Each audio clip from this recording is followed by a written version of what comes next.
Bismillahirrahmanirrahim.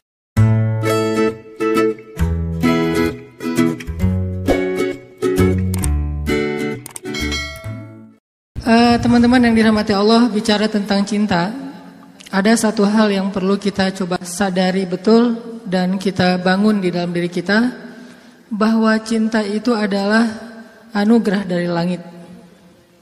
Cinta itu adalah anugerah dari langit. Bahwa cinta itu adalah pemberian dari Allah Subhanahu wa taala.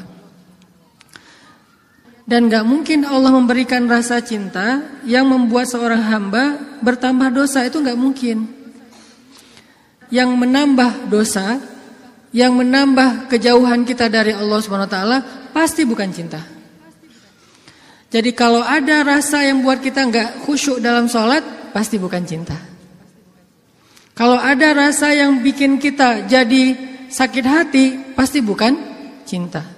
Kalau ada rasa yang kemudian bikin kita malah melakukan perbuatan-perbuatan yang Allah gak suka, pasti bukan cinta. Itu disebut dengan wasawisyus syaitan, yang ada di dalam hawa nafsu manusia. Sedangkan cinta semuanya berasal dari Allah Subhanahu wa taala.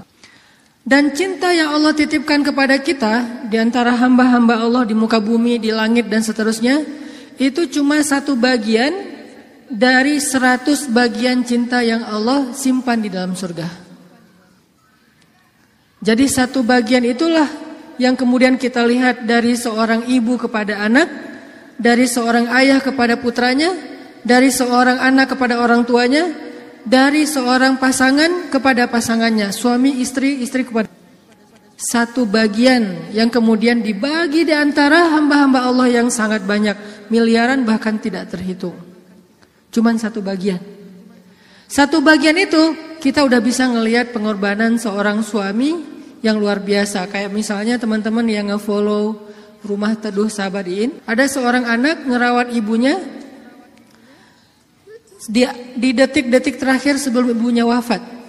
Dia bacain Yasin, dibacain Al-Quran, dia pijat-pijat ibunya, dia belai ibunya, dia penuhi semua hak ibunya. Dan ini adalah gambaran hanya partikel kecil dari satu bagian cinta yang Allah turunkan ke muka bumi. Ini hal yang perlu kita sadari dulu teman-teman, bahwa cinta itu asalnya dari langit.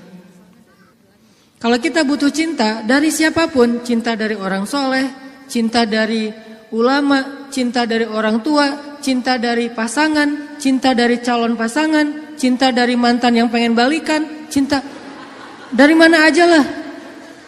Carinya tuh bukan di bumi, carinya di langit. Makin rendah sujud kita, makin kita menggetarkan arasy di langit. Tapi kalau kita cari cinta dengan cara sering-sering posting, itu juga diedit semalaman, kita gak bakalan dapat cinta. Kita dapatnya apa? Waswasah, bukan cinta. Terus gak boleh posting Ustaz? Boleh, dan saya juga sering posting. Cuman bukan gitu cara mencari cinta. Apalagi diedit habis-habisan, pakai apa aplikasi berganti-ganti. Ini kurang apa, bright lah, apa kurang charming. Akhirnya diedit. Justru yang muncul dari itu adalah kekecewaan. Makanya kalau kita mencari cinta itu adalah dengan sujud, dengan doa, dengan taqarrub kepada Allah Subhanahu wa taala, mendekatkan diri pada Allah. Sehingga kalau kita udah cinta dari Allah Subhanahu wa taala, maka Allah akan mendatangkan sekian banyak orang untuk mencintai kita.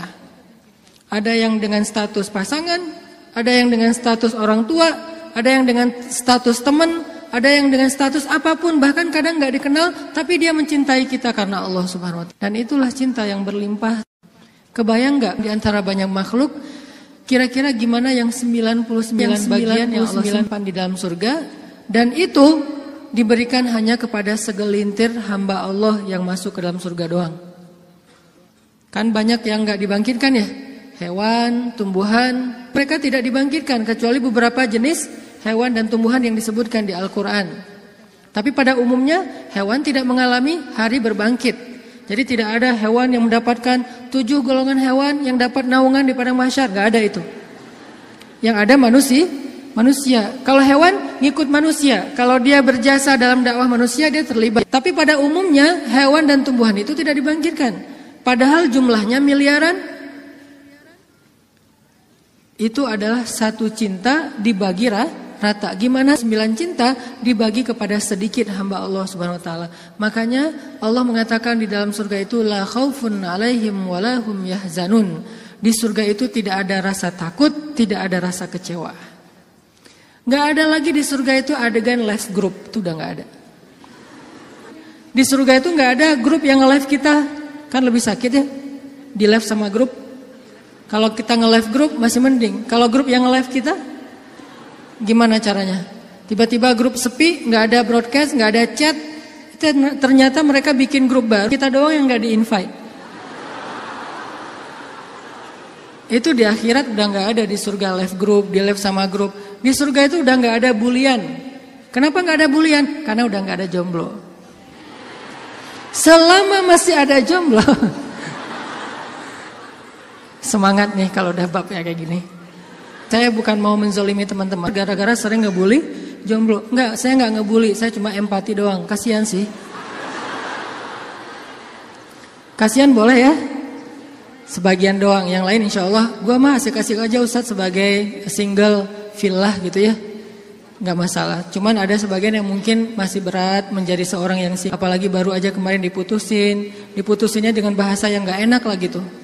Kita adik kakak aja ya, kan enggak enak tuh. Tahu nggak teman-teman, ada cara mutusin yang lebih kejam dari itu. Kan yang biasa tuh, kita temenan aja ya gitu ya. Atau kita adik kakak aja.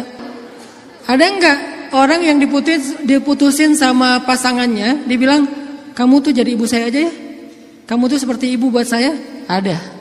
Dalam bahasa fikih disebut dengan zihar. Dalam bahasa saya disebut dengan diputusin dengan cara paling kejam. Di mana ayat zihar? Nanti coba teman-teman kita baca satu ayat aja di dalam surat Al-Mujadilah. Teman-teman bisa buka mushaf Al-Quran. Kita coba buka surat Al-Mujadilah, surat 58. Surat Al-Mujadilah ayat 1. Ini salah satu ayat diputusin di dalam Al-Quran. Dan diputusinnya dengan cara yang paling kejam menurut Al-Quran. Saking kejamnya Allah kasih semacam punishment buat yang mutusin dengan cara harus berpuasa selama 2 bulan berturut-turut. Jadi kan kamu dan saya jadi anak sama ibu ya, berarti dia harus berpuasa 2 bulan berturut-turut. Kenapa? Kejam banget. Dan Khawlah bintu Sa'labah yang disebutkan di dalam ayat ini pernah digituin sama suaminya. Dulu ketika dia masih muda, suaminya meminang dia, menikahinya. Setelah Khawlah menjadi tua, suaminya kemudian jadi marah-marah kepada Khawlah dan mengatakan, pokoknya buat saya kamu itu seperti ibu. Ini bahasa zihar kalau dalam bahasa fikih. Atau diputusin kalau dalam bahasa kita. Diputusin oleh suami sendiri dengan kata-kata, kamu itu seperti ibu buat saya. Akhirnya Khawlah bintu Sa'labah sedih banget. Khawlah sedih luar biasa, tapi dia penasaran maksud kata-kata suami saya apa? Maksudnya saya udah haram buat dia selama-lamanya atau itu tidak berlaku? Akhirnya Khawlah datang kepada Rasul. Ya Rasulullah, dia japri Rasul. Dia bilang, ya Rasul, saya diginiin sama suami saya. Kata suami saya bahwa dia buat saya itu, saya seperti ibu bagi dia, di capture. Apakah ini berarti saya sudah haram buat suami saya ya Rasul? Kata Nabi, ya wahai Khawlah, sudah haram. Akhirnya Khawlah sedih banget. Cuman Khawlah kalau sedih gak mau pakai emotikon nangis kepada orang lain. Emotikon nangisnya hanya kepada Allah Subhanahu wa taala. Disebut dengan watashtaki ilallah, curhat kepada Allah. Dia tidak curhat perasaannya kepada makhluk. Kan curhat itu meluapkan isi hati dan perasaan ya, curahan hati. Artinya dia gak mau mengekspresikan perasaan senang dan sedihnya kepada manusia. Kalau perlu bikin emotikon yang khas atau beli emotikon, dapat hadiah emotikon khusus, emotikon mellow dari teman-teman. Dia nggak mau mengekspresikan kesedihan dia kepada manusia. Biar yang tahu kesedihan dia cuma 2. Allah, kemudian pasangannya yang halal. Orang lain nggak tahu kalau dia sedih. Orang lain nggak tahu kalau dia sedang dalam keadaan terbeban. Nggak ada yang tahu. Sampai ibunya aja nggak tahu. Ayahnya aja nggak tahu. Temennya nggak tahu. Gengnya tuh nggak tahu. Geng SMP, SMA, SD nggak ada yang tahu. Sehingga satu-satunya yang tahu perasaan Khawlah yang luar biasa terpukul, terlukanya luar biasa, cuman Allah Subhanahu wa taala. Wa tashtaki ilallah, kemudian dia curhat kepada Allah. Itu cara yang paling baik dalam menemukan cinta. Ketika cinta itu mulai flat, ketika cinta itu mulai nggak ada rasanya, maka menumbuhkan kembali cinta itu dengan cara wa tashtaki ilallah. Gini caranya. Bukan gini. Tapi hal yang paling baik untuk dia lakukan kalau dia pengen merefresh cintanya, menambah rasa cinta, dan itu nggak hanya berlaku untuk pasangan, berlaku juga untuk teman, cinta karena Allah, berlaku juga kepada guru, berlaku juga kepada orang tua, berlaku kepada anak.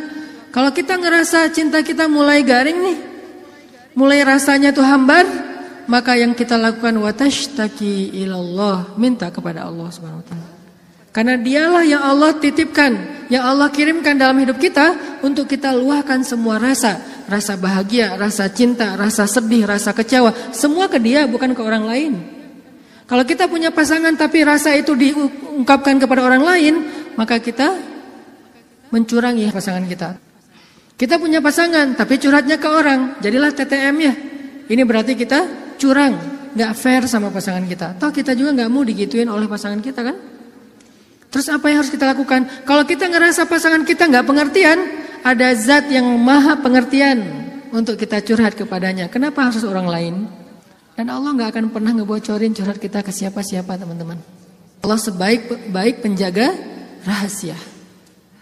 Dan Allah senang banget dengar curhat kita. Beda dengan orang. Kalau orang teman siapa gitu dengar curhat kita, misalnya kita telepon. Kita telepon di loudspeaker sama dia, ditaruh di meja, terus dia ngapa-ngapain ya? Kita ngomong panjang lebar, pas udah lama nggak dapat respon, kita nanya, kamu dengar nggak sih? Dia langsung lari. Ada yang lebih parah lagi tuh, bukan cuma di loudspeaker, kita baru mulai curhat, dia balik curhat. Aku habis dimarahin sama suami aku. Wah, laki-laki tuh emang kayak gitu. Gue juga tiap hari dimarahin. Tahu nggak gimana cara dimarahin? Panjang tuh. Akhirnya malah dia yang curhat. Kita curhat, dia jadi dapat banyak info, akhirnya dia nikung. Parah banget ya. Pernah ditikung sama teman curhat? Ada sahabat Nabi yang pernah ditikung. Ditikung fisabilillah. Namanya Abu Darda. Abu Darda, temenin aku dong. Ngapain? Ngelamar seorang perempuan, seorang cewek, soleha, hafizah, cantik, terpelajar. Kayaknya nih calon makmum ideal banget. Kenapa ideal? Yang salah baca ketika sholat dia bisa benerin. Tapi insya Allah imamnya gak bakalan salah baca. Kalau yang dibacanya Al-Ikhlas ya. Gua mah pede gak nyari makmum yang hafiz-hafiz banget. Kenapa? Karena kalau ngimamin surat Al-Ikhlas jadi gak pernah salah. Salman ngajak Abu Darda. Abu Darda nemenin datang ke rumah cewek itu. Pak, saya mewakili Salman, pengen ngelamar anak bapak, putri bapak. Kata bapak ini, ya udah saya tanyain dulu ke putri saya, kalau dia setuju nanti saya nikahkan kalian. Harus nanya dulu ke perempuannya, ke putrinya, karena nggak boleh nikah paksa dalam Islam. Sama dengan nggak boleh menghalangnya yang sudah punya niat baik untuk menikah. Sama dengan kita menghalang-halangi anak kita untuk datang ke masjid beribadah. Calon mertua. Nggak boleh menyusah-nyusahin anak kita yang pengen beribadah. Apa ibadahnya? Nikah. Bukankah nikah itu setengah dari agama? Selama itu kita perhatikan bukan sesuatu yang sangat beresiko, yang terlalu terburu-buru, ceroboh, maka biarkan mereka melihat kebesaran Allah Subhanahu wa taala di dalam rumah tangganya. Rumah tangga seperti usaha dibangun dari nol, tiba-tiba Allah kasih banyak kemudahan setelahnya. Udah selesai lamar, ditanya sama ayahnya kepada putrinya. Nak, gimana tuh ada satu orang cowok di depan ngelamar kamu? Yang mana? Itu yang Salman, yang orang Asia. Anaknya kemudian keluar ngintip. Ngintip bahasa kita stalking. Karena ada seorang perempuan dilamar, kemudian dia nggak pede gitu. Dia bilang ke Rasulullah, ya Rasulullah, boleh nggak kalau saya itu aib saya bahwa dia kepalanya ini rambutnya banyak yang sudah rontok karena penyakit. Kemudian dia bilang, boleh nggak saya pakai rambut palsu atau saya tutup rambut saya dan saya nggak kasih tahu ke siapa-siapa kalau rambut saya itu udah rontok. Kata Nabi, sampaikanlah. Jadi nggak perlu diedit, nggak perlu dibikin yang sekeren mungkin, tapi kemudian orangnya kecewa. Dia stalking, oh itu cowoknya. Kalau yang di sebelahnya itu Abu Darda, ya sudah. Akhirnya si cewek menerima lamaran, tapi bukan untuk Salman, untuk Abu Darda. Datang bapak itu. Alhamdulillah saya udah bicara dengan anak saya. Oh gimana Pak, Salman udah deg-degan gitu. Sabar ya Salman, ternyata anak saya belum berkenan untuk menikah dengan Salman. Oh nggak apa-apa Pak. Cuman anak saya ternyata ridho menikah. Oh apa-apa. Jadi nggak enak hati gitu kan. Aduh Salman, ini bukan saya loh yang minta, kan tadi kamu dengarkan saya ngomong apa. Kata Salman, udah biasa aja kali Abu Darda. Tapi saya nggak mau nikung kamu. Udah nggak apa-apa. Kan Allah menciptakan kita berpasang-pasangan. Masing-masing udah ada takdirnya. Akhirnya Abu Darda nggak enak banget. Si bapak juga terlalu vulgar. Harusnya kan biarin dulu mereka pulang di Japri ya. Abu Darda balik kan bisa ya. Abu Darda ditelepon gitu balik, mau ada yang diobrolin. Kenapa di depan Salman? Sehingga Salman jadi sedih. Enggak, ternyata mereka paham. Cinta mereka itu karena Allah Subhanahu wa taala. Kalau belum berjodoh berarti emang bukan itu cintanya. Dan mereka tidak akan memberikan hatinya, karena hati itu satu-satunya organ di datu yang paling berharga. Dan dia enggak akan ngasih kecuali kepada orang yang sudah berakad. Saya terima nikahnya, dan kemudian dikatakan oleh saksi sah. Kecuali saksinya mantan, itu gak bakalan sah. Saya terima nikahnya. Gimana saksi? Belum. Oh ya, ulangi lagi. Udah 100 kali, belum aja. Kenapa? Saksi gak bisa move on. Yang lebih berat tuh bukan saksinya yang mantan, KUA-nya yang mantan. Tuh parah tuh. Ini kenapa ya persyaratan gak ada yang lengkap ya? Semuanya persyaratan kurang aja gara-gara KUA-nya adalah mantan. Nauzubillah lah ya. Kan pernah viral tuh di Instagram yang seseorang ngelakuin kriminal kemudian disidang. Kebayang gak sih pas lagi disidang gitu ternyata ketua majelis hakimnya itu mantan kita. Wah, jadi kamu setelah putus dari aku jadi gini? Iya, aku gak bisa hidup lagi tanpa kamu. Ya udah apa? Kamu saya vonis menikah dengan saya. Gak penting juga. Nah akhirnya kita balik lagi ke cerita Khawlah. Khawlah curhat kepada Allah. Ketika ada masalah, Khawlah bilang, ya Rabbi ilahi. Dia curhat, dia nangis, dia habis-habisan hanya di hadapan Allah saja. Ketika di hadapan manusia, dia gak mau menunjukin dirinya lelah di hadapan manusia. Dia gak mau menunjukin dirinya fragile di depan manusia. Dia hanya menunjukkan kelemahan dirinya di hadapan Allah. Allah ilahi. Saya fakir, sedangkan engkau maha kaya. Saya lemah, sedangkan engkau maha perkasa. Saya bodoh, sedangkan engkau maha bijaksana. Saya bingung, sedangkan engkau maha tahu segala-galanya.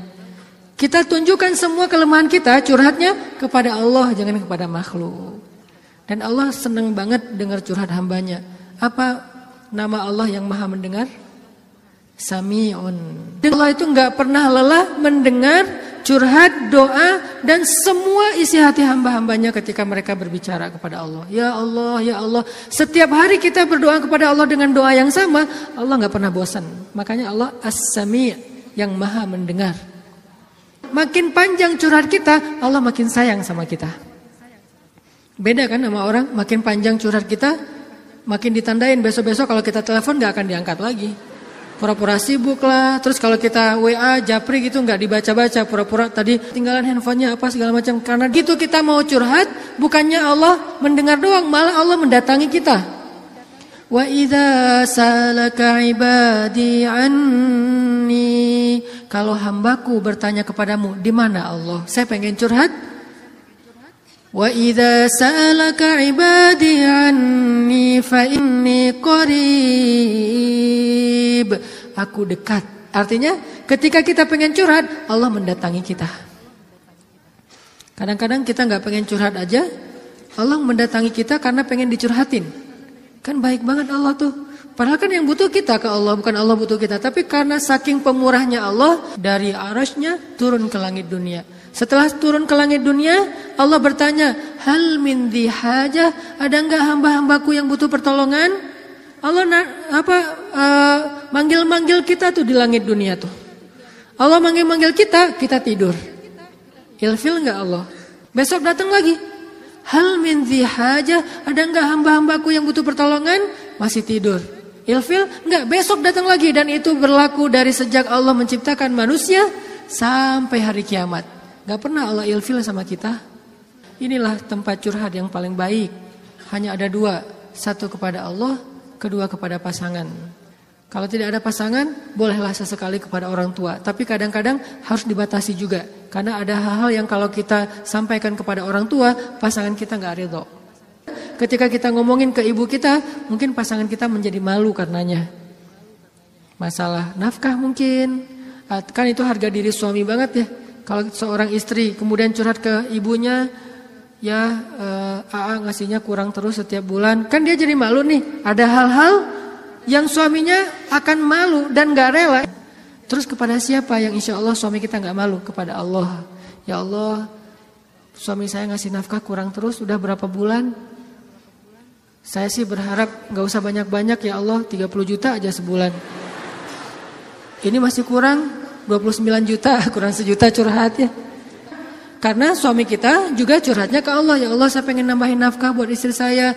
Ya Allah, ya Allah, ya Allah. Dua-duanya curhat nih. Kalau perlu curhatnya sambil pegangan tangan, kan seru tuh. Coba kalau masih sendiri, pegangan tangan siapa? Gini-gini. Mana ya tangan? Kalau sholat tahajud berdua sama sendiri. Kalau sendiri yang banguninnya alarm, nggak enak banget tuh. Ring, apa sih berisik? Tapi kalau udah berpasangan, yang banguninnya suara lembut. Kang, bangun. Akhirnya makin tidur.